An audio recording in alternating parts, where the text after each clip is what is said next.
Hey, can you hear me?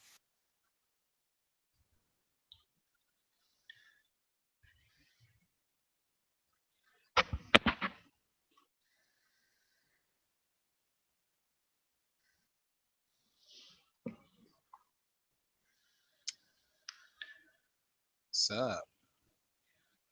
How's this sound?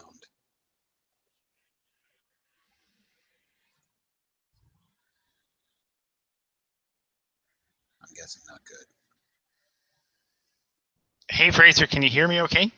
I can hear you fine. My concern is about the lag. It appears to be gone now, I Oh, think. good. Yeah, it does. All right. So I'm just going to throw a link up to the actual YouTube site on the event forum. I don't know if anybody is still going to be joining us or not.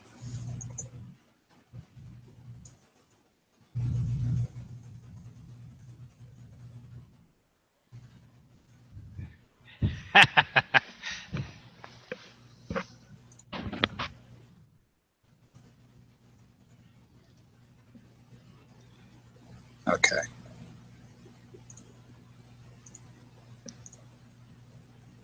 I'm going to turn off everything else so nothing else is involved. Okay. So, we good to go? Yeah, I think so. It Okay, took a perfect. while. Thanks for the patience on that. No worries. The first time is always a problem. But hopefully from now on, it'll be smoother sailing. Okay. Well, so we'll get started. Welcome to an episode of Collateral. This is going to be a kind of an Accidental Survivors Ottawa Game Publishers crossover. I'm going to be talking to Grant Hamilton, the creator behind Heroes of Karth. Hi, Grant. Hey, how you doing? Thanks for having me here. No problem. The reason that this is kind of a crossover between Accidental Survivors and the Ottawa Game Publishers is because I want to talk about your game, but I also want to talk about what's gone into producing it.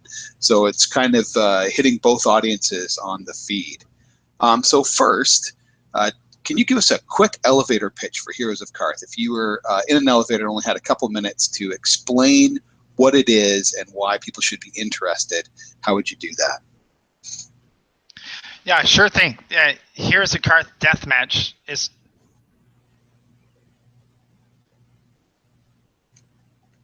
I just lost you. Can you hear me now? Yes, I can. It's hilarious because it's like, Heroes of Karth deathmatch is, and then it went completely silent.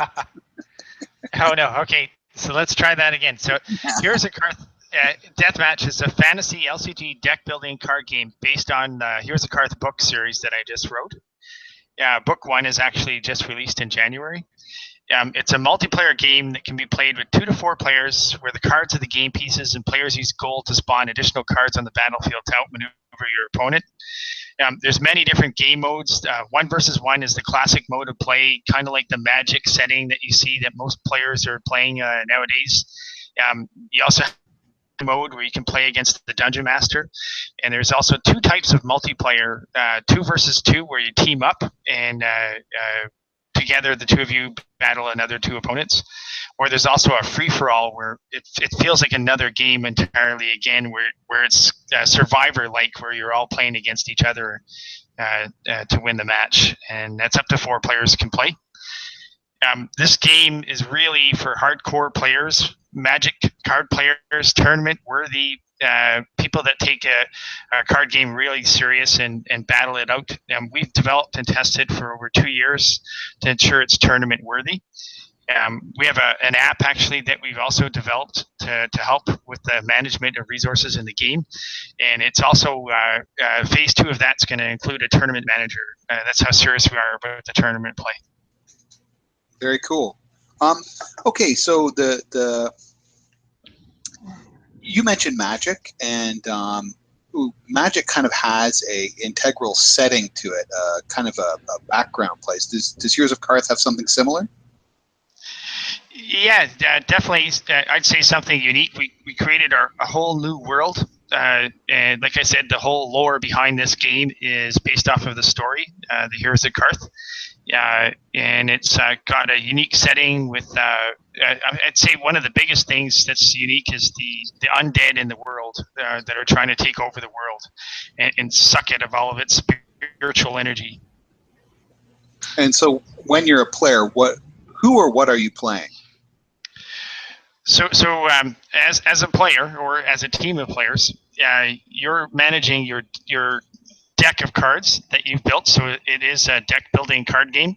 So there's themes based on different factions. So the first product line has a goblin versus elf theme with many different core classes. We stuck with the Dungeons and Dragons classic and classes. So you would have suits your strategy. So it could be archer, spider, warrior, thief, mage, druid, ranger, bomber.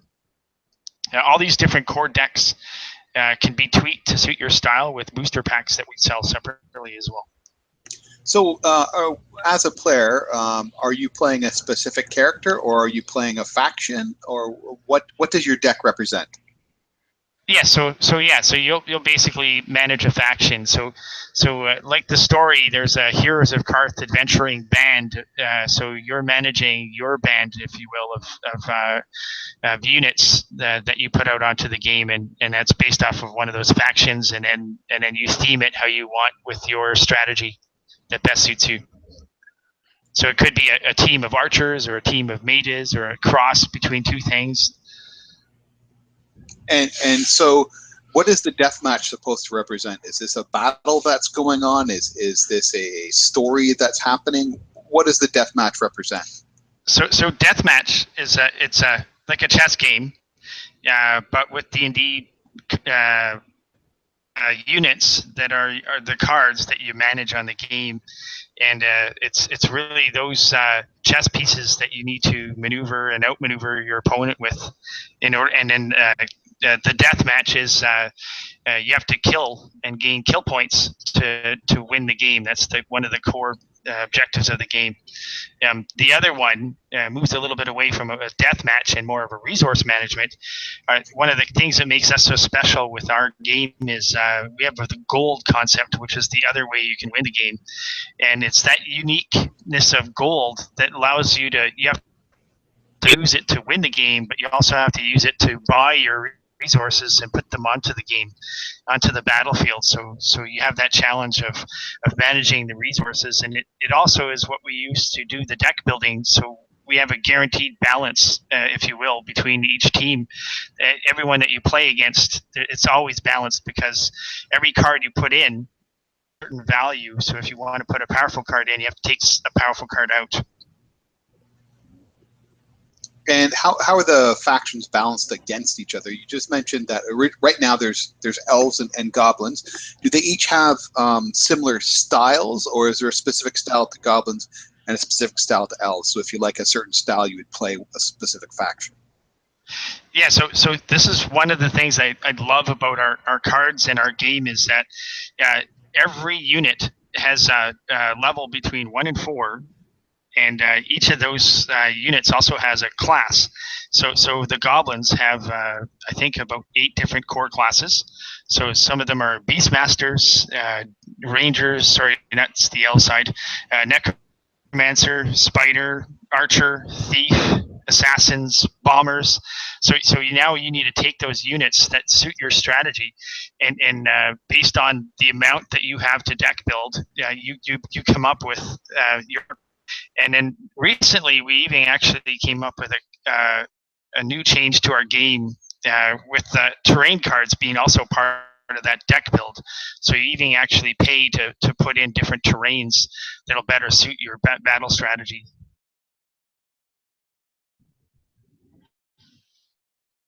Sorry. So what does your deck include? There's characters, there's terrain, are there weapons? Like, what would you have in your deck? Okay. Yeah, that's another thing that for the longest time we were going one route when we were in the development process, and then we decided further down, once we started to go to open beta and we got input from all of the different players trying out our game, they wanted to have a little more something, just like that Dungeons and Dragons feel to it. So we came up with, instead of one deck that you play and draw from, we broke it into 3 different pieces. So we have a spell book, we have a barracks, and we have and a treasury. So now you have 3 different decks that you draw from, and so your units can be equipped with items from the treasury. You can get gold from your treasury. Yeah, you can also grab spells to help with the gameplay. If you're in trouble, maybe you cancel an attack. So there's a lot of combo attacks, if you will, that happen in the game. So that would characterize it with those 3 core decks, plus tokens as well. Actually, as a 4th one, and it's off to the side to help with token monsters that are summoned or token spells. So how do the tokens interact with the cards? You mentioned monsters and spells. Are there specific ones that pop up that you need to use them against? Yeah, so some examples are there's a darkness token. So the shaman has a darkness spell. So that's great against archers because it blocks line of sight. So that would be a key one to play. So if you're playing a shaman to the board against an archer deck, that's a good counteraction against archers because it blocks the line of sight. Conversely, if you're a spider deck, you can spam out a bunch of spiderlings with the spiderling tokens, or necromancers have undead skeletons and zombies that you can play off into the game. And how does the card game itself link to the novel? Novels tend to have like a plot, and they're pretty story driven. Is the card game also story driven, or does it just take ideas from the novel? Well, I suppose the RPG mode has a little bit more of that story driven part to it, where you're playing against the dungeon master. Overall, I'd say what the key thing is that there's the thematics of everything. So there's 2 heroes in every deck. Those heroes are all right from the book. The powers that they have on the cards, every unit has special abilities that they can use. Those are all driven right from the storyline. The whole idea of the undead curse, that's the name of the first book. That's also a card you can play onto the battlefield, where if you kill a card that's in its zone of this undead curse, the result is the dead card rises as an undead creature that you can now use to command if you have necromancy.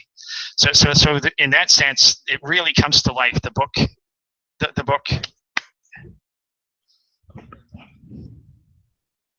Okay. And sorry, which came first, the game or the book?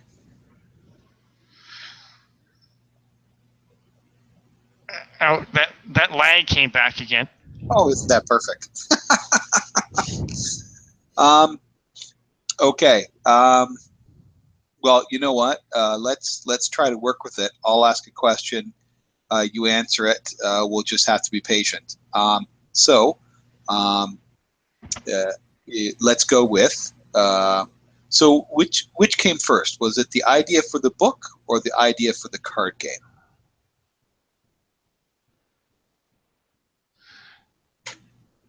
So the biggest thing for me was initially I wrote a story, and then one day I was sitting with my son.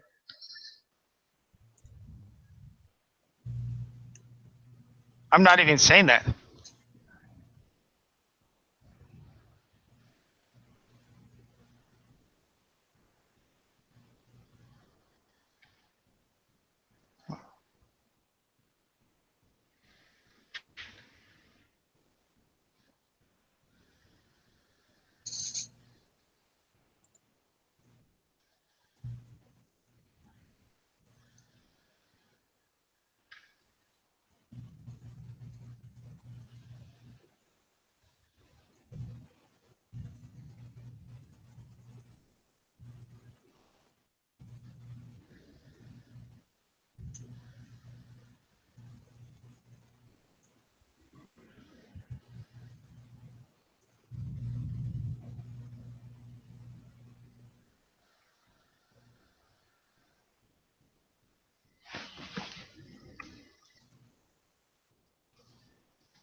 Testing.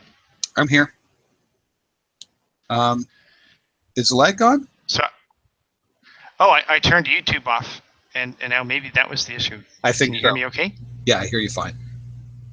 Oh, geez. Oh, there we go. Yeah. That's it. It's having YouTube running in the background. So if anybody is actually listening or watching the stream, I see we have 0 viewers, so probably not. But if they do, unfortunately, we won't be able to see any comments or answer any questions. That's just otherwise we're just going to have a huge amount of lag. But yeah. So just quick test. Are we good, Grant? Yes, we are. Perfect. Okay. So before that lag happened, I'm not even sure if you were done what you were discussing, but the question that I was moving into, actually, was there something that you wanted to say that you didn't get a chance to say? Well, I think it was a good idea running with that question you had about what came first, the game or the book. Okay. So what came first? Was it the book or the game? So it started off actually when I was a kid, 18 years old. I wanted to write a book. I wanted to be an author. And I had started to, I'm a big Hobbit fan and R.A. Salvatore fan. And I wanted to do my own book writing. Yeah, but then real life got in the way and I actually put the book aside. And then later, when I had a family, my son started to do a lot of gaming and he was into heavily into that. So I started to get into it a little bit, and then we were sitting down, and there was this game that he kept playing, and I kept shelling out extra money for all these add-ons, and I'm like, you know what? I want a piece of that, and I can do something better than what's there. So I actually picked everything up, and I reverse engineered the story, and I said, what's it going to take to be successful, and what part of that recipe, after doing some research, was having a good lore that can go with the game. So I said, you know what, I can do that because that was my past. So I picked up my old book and I rewrote the story with the game in mind.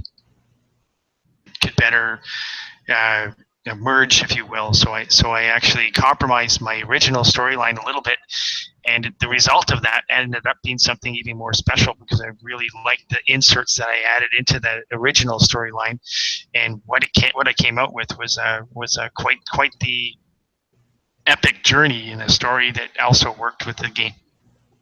That's actually really interesting because generally when we see game fiction, the game usually comes first and writers have to work within the confines of the game. In this case, it was during the creation of the fiction. And what was the game done when you were writing the novel, or were they concurrent, or were you finished the novel when you started the game? So the initial book was done, but then when I changed the storyline, I actually worked with my editor and with the artists, and I was agile, and we actually did a lot of changes based on different things, from our ideas from the artists and ideas from the editor. So we ended up morphing, if you will, on the fly. Okay, so kind of the fiction was done, but it ended up changing because of the dictates of the game.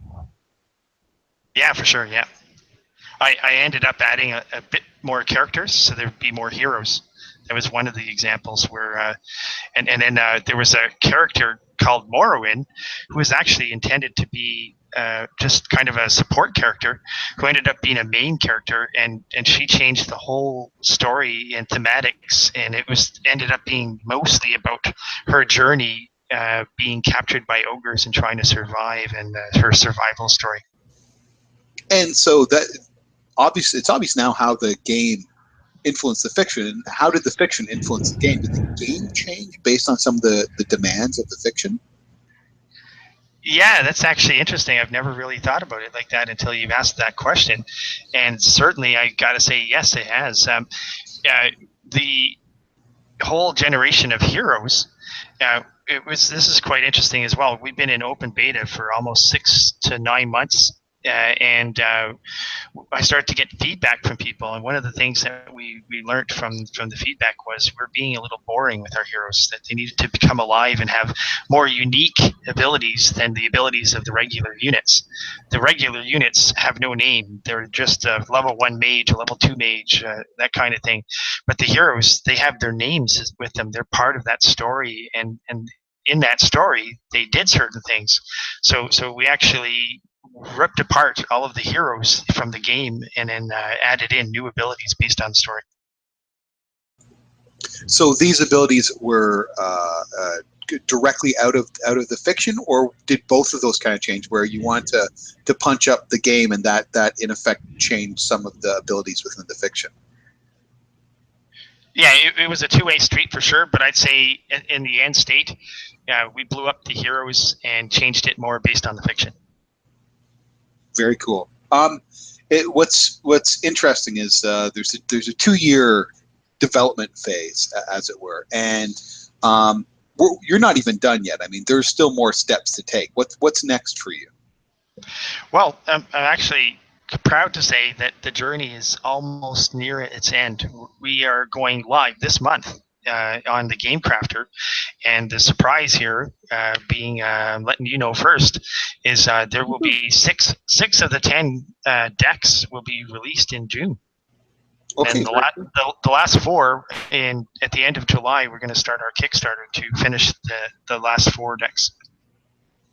Okay, and so for those who don't know, what is Game Crafter? Oh, okay. So it's a print-on-demand service, kind of like what I've done with my book. I went to Amazon CreateSpace, and they sell the book for me, and they print on demand. And same thing's going to happen with the game. And with Game Crafter, it's you order it, and they'll print it and send it off to you. Okay, excellent. So this will be a way for it's a print on demand for card games or any kind of game. Well, I'm doing a plug for Game Crafter now. Yeah, it's any kind of game. They do a lot of board game stuff as well, and it's different because the Game Crafter has certain pieces though, and you have to build your game based off of the pieces that they have. I'm just lucky that I did a research on 2 or 3 different companies that do this kind of thing, and the pieces in my game are mainly cards, but there's also gold coins and dice, and that's something that was a match with the Game Crafter, so that's why I chose them. Great. And so then the step after that is going to be Kickstarter, which is something that's a little bit more probably well known to our audience. But do you have your Kickstarter ready? Do you know what kind of levels you're going to have?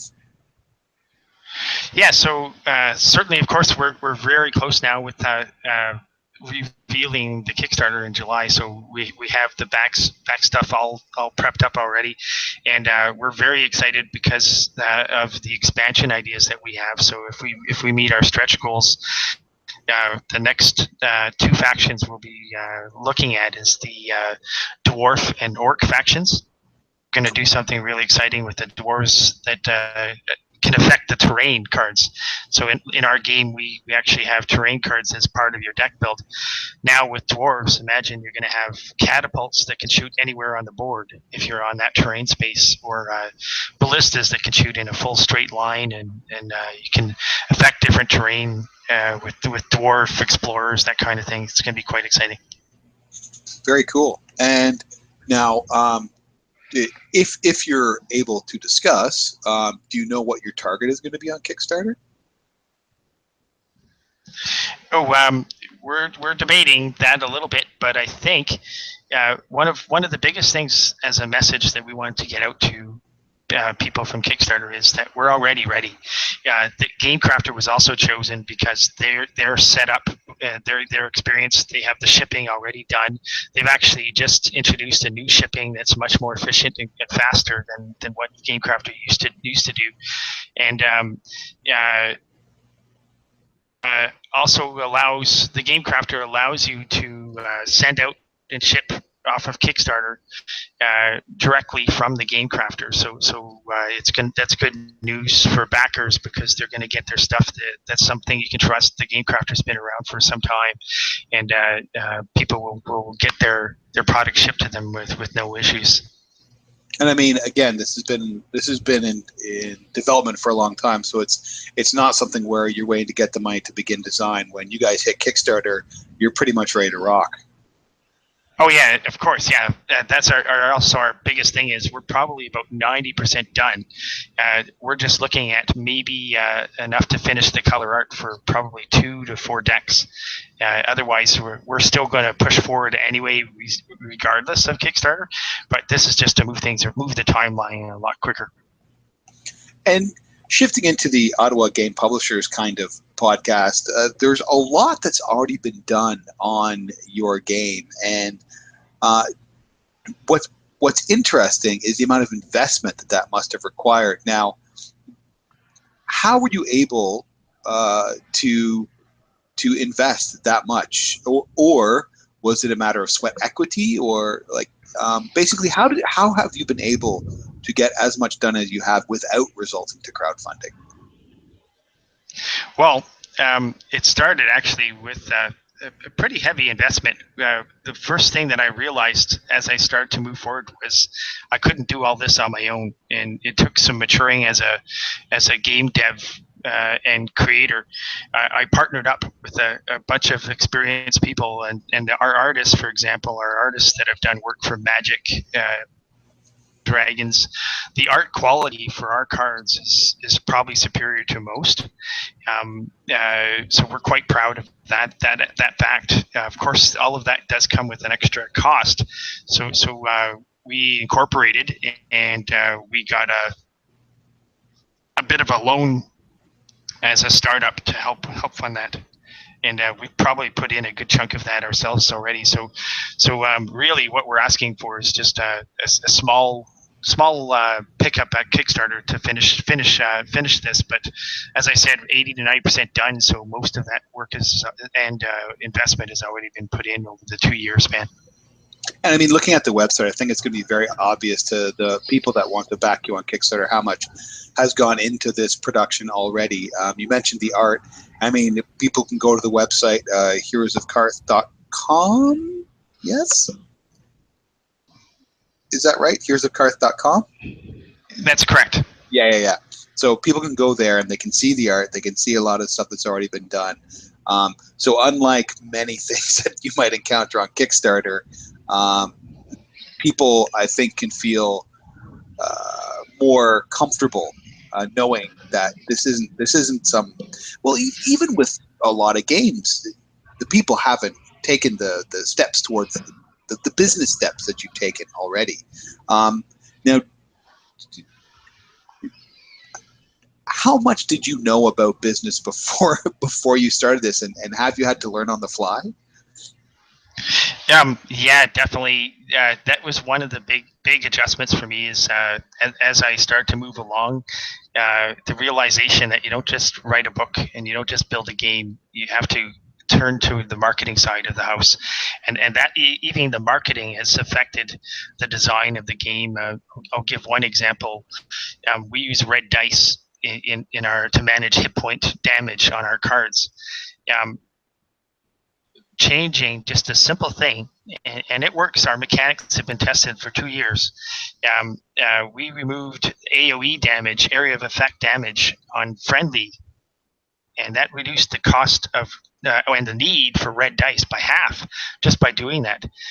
Another thing that marketing and the business side came in was originally we weren't going to have terrain cards. We were going to just have a game mat. But when I looked at the cost of the game mat versus terrain cards, it was actually probably about 100 to 200% more costly having a game mat versus game cards, terrain cards.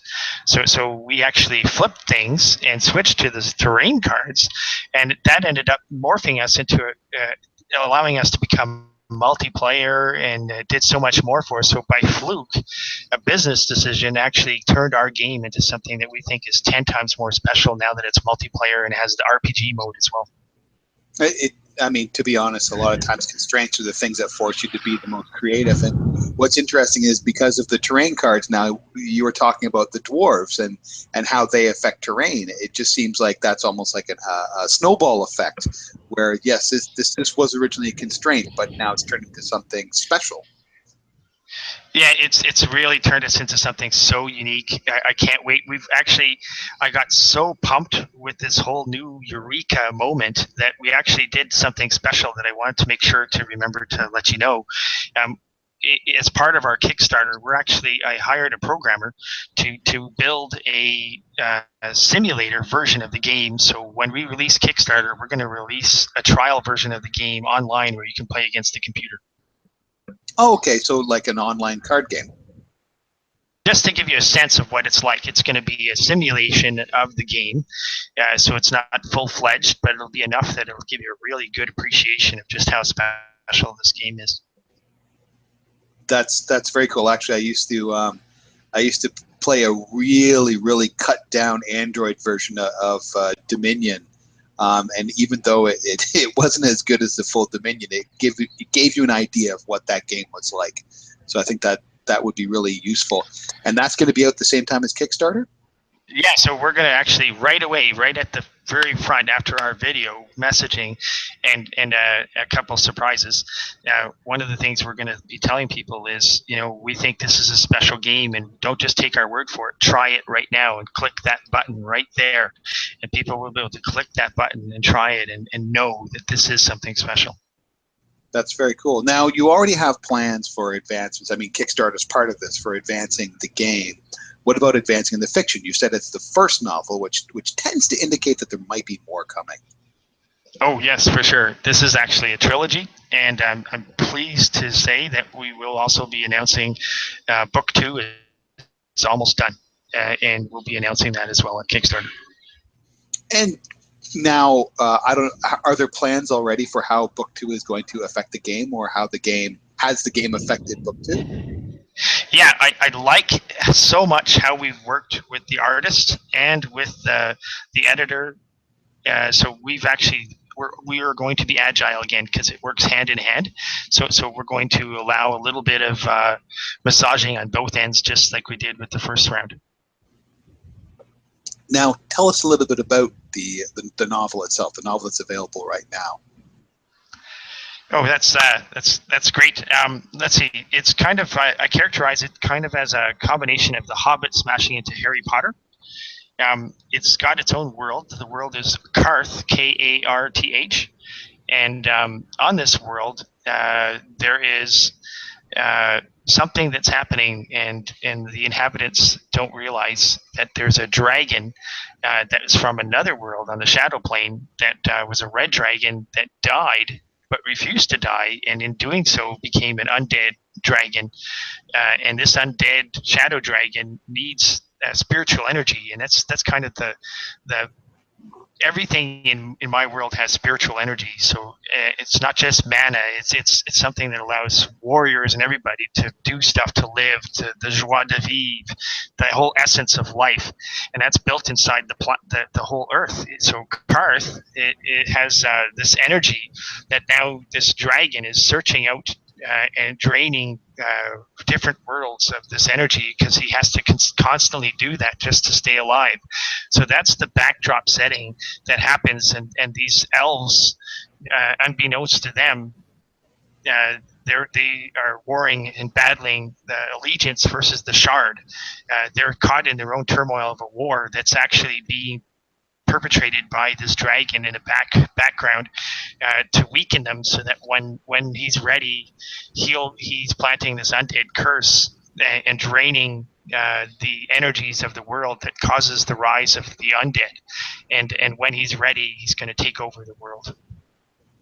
Now, are there samples or like a sample chapter or anything on your website or anywhere? Oh, yeah, you can actually go to Amazon.com right now, and there's a sample up there that you can see the first 3 or 4 chapters, I believe. That's perfect. Then people will know exactly what they're buying. And now, just going back to the game quickly, because we've got about 15 minutes left, so I want to hit on some key points. What does your game do that other games out there don't right now? So I'd say there's a couple key pieces to this, and one of the biggest ones, like I said, this game is for hardcore players. So tournament worthy. Yeah, we worked really hard. We didn't release early because we wanted to be sure that this game was tournament worthy, and that those players, those Magic type players that play games, can come. We're going to be hosting tournaments. This whole aspect of tournament play is really important for us. Multiplayer and tournament play. We plan to make access to a special part of our website where different people that host our game can create their own tournaments. And then, like I said, we have a free app so that when players play and manage their gold, if they use the app, you can register and actually gain levels. And then people that have a certain number of wins are going to be invited to different tournaments when we have tournaments with cash prizes. Very cool. Now,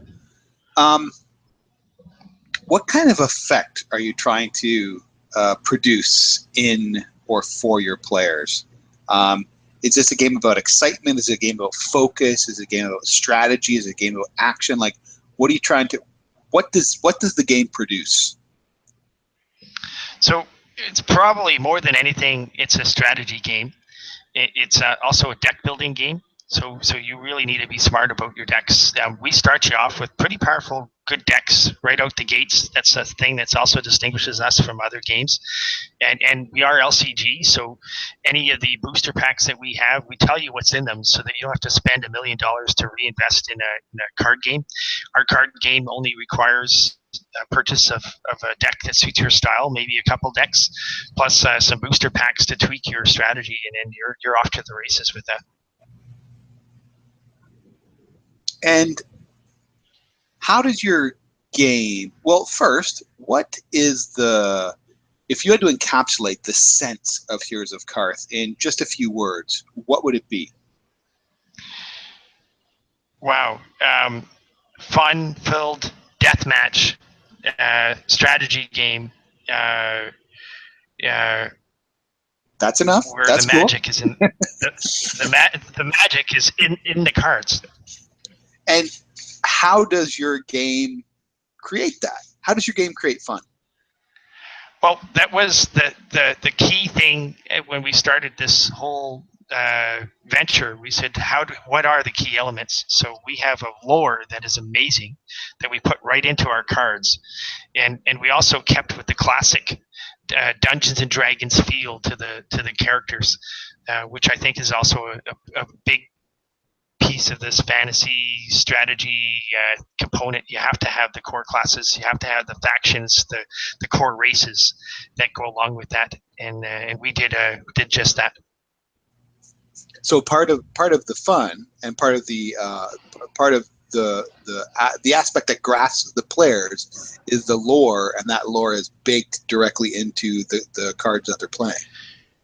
Exactly. When you play deathmatch, you feel like you are the goblins, you are the spider deck, and you're casting your webs and drawing in the enemy when you're playing. And how much now, if lore is a really important part of the fun, how much knowledge is necessary? I'm assuming they don't need to read the book, but if you just came at a pickup game, how would that lore be imparted to you? So that was one of the big things that we strive to do, was the simple stupid rule. In our game, we've kept it really reduced to try and take out as much of the complexity as possible. But to flip the coin, this is a two-edged sword. There is complexity still, and it does, like I said, it's hardcore tournament worthy players. So you do need some kind of experience playing the card game. But that said, we do have this simulator that can train you up, and it only takes playing one game until you really start to appreciate and learn how that gameplay works. I was going to ask about target audience, but you seem to have already identified that definitely as hardcore tournament players. Is that who you're really aiming this for? Yeah, for sure. The book is a different story. It's a family feel to it, and it's for everybody. But yeah, this game is for serious players for sure. And is Heroes of Karth going to be restricted to the book and the card game, or do you have plans for more? Wow. You know what? I'll give you another secret. We started this. You're getting all of the all. You've heard it all Juicy stuff. from Fraser. Um, we started off as Heroes of Karth Adventures. Mm-hmm. That was actually a game that had pieces kind of like Hero Quest, and it was kind of Hero Quest meets League of Legends, if you will. Mm-hmm. And the first 6 months developing that until I realized the business side said, no, this isn't going to work. It's too costly right now. I can't afford that. This is the amount of money you have. This is the projected cost it's going to take to get this off the ground. And I had to pivot. And we actually shelved a game that was about 60 to 80% done and then switched to just a card game. To be honest, that's incredibly refreshing to hear. Most of my experience in design is actually all of my experience in design is in role-playing games, and in role-playing games you have the fantasy heartbreaker, where somebody has put all their everything into this game that's actually not that good, but this all their hopes and dreams have been boiled down into this game, and you've taken a much more hard-headed approach, and again, it sounds like the constraints have worked in your favor in that you were smart enough to say, this is not something we can do right now, no matter where we are, but I know what we can do, and you've built something with what you can, something that you're very enthusiastic about. And the secret part is, if we do well, like I think I will be, we're going to unshelve the Heroes of Karth Adventures and come up with a new game afterwards. And again, you still, I don't know what your plans are, but Kickstarter is complete with board gaming projects. So there's always that source of funding as well. Yeah, I think that will be the plan. But as I learned from my father, you have to stick to one thing first and succeed with it. So we've got a book. We think we have a masterpiece there. Now we're working hard at making a second one, and we'll focus on the card game before we tackle that last project. Which again makes a lot of sense. And success. I mean, again, 2 years in development. It sounds like you've got a lot of really good feedback from the people that have been working on it. Kickstarter is going to help you push it further. And then after the Kickstarter, how else will the game evolve? So the expansions are so exciting that we've actually already started doing alpha testing of some of the expansions for the Heroes of Karth Deathmatch game.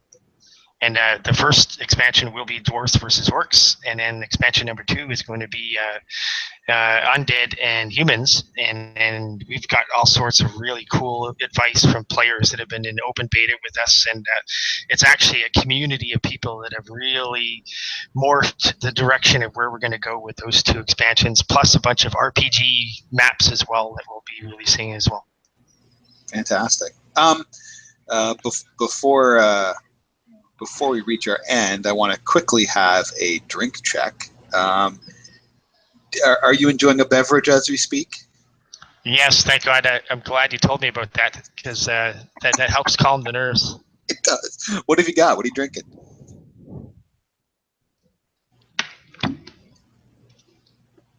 Just taking a swig right now. As one should. And so what have you taken a swig of? Oh, it's just a Corona. There you go. Nothing wrong with a lager. I'm actually enjoying a Waterloo Original Dark lager from 2 of the 3 main accidental survivors are from the Kitchener-Waterloo area. Waterloo Original Dark is from the Waterloo Brewing Company, which is a relatively old craft beer, or at least an independent brewery. If I'm going to go for a lager, I don't mind the Original Dark. It's pretty good. Do you have a lime with your Corona? Always. Very good. And also, to we'll come back at the end, but just what's one intellectual property that you've been enjoying recently when you're trying to get away from working on the Heroes of Karth or pursuing the Heroes of Karth? Oh, okay, that's interesting. I always have my family as my passion, but there's also another one, and I think we share something there. I work for Department of National Defense, and we have a project that I've been working on for actually 6 to 7 years now. It's called the Defense Learning Network, and it's a training environment that we're actually starting to turn into something quite beautiful. That's starting to morph into a leading edge training environment for the military. That's very cool. And that takes up a lot of your. I'm assuming that takes up a lot of your days, and Heroes of Karth takes up the evenings. Yeah, that and my family in between. And are your? You'd mentioned one boy. Is that the family? Oh, okay. So, well, let's see. Actually, I've got. Do I give another secret away? I've got some pets. Very cool. The pets in the book. Really? Those are my pets. But so I've got 2 dogs and I've got 2 cats, and then I've got a wife and 4 kids. And how many of the kids and possible spouse play Heroes of Karth? They're all addicts except for my wife. She's more of an avid reader, so she likes the book, but it's not so much into the gameplay. Is she your first reader for your fiction writing? Oh yeah, for sure. I'm always running stuff past her. Fantastic. Just before we close off here, is there anything that we haven't spoken about, or anything that you want to emphasize about Heroes of Karth? Let me just check my list here. I actually did bring some crib notes. So yeah, I guess I would end on the note that we are going to GameCrafter, the GameCrafter. Actually, if you Google it, you need the. And there's going to be 6 of my 10 decks of this game available at the end of June. That's this month, and we're competitive. It's $9.99 for booster packs, to a range of $20 to $30 for core decks. And if you want the full shebang, everything, the deluxe game with all the gold and everything, it's $80, and that gives you 2 full decks to play with.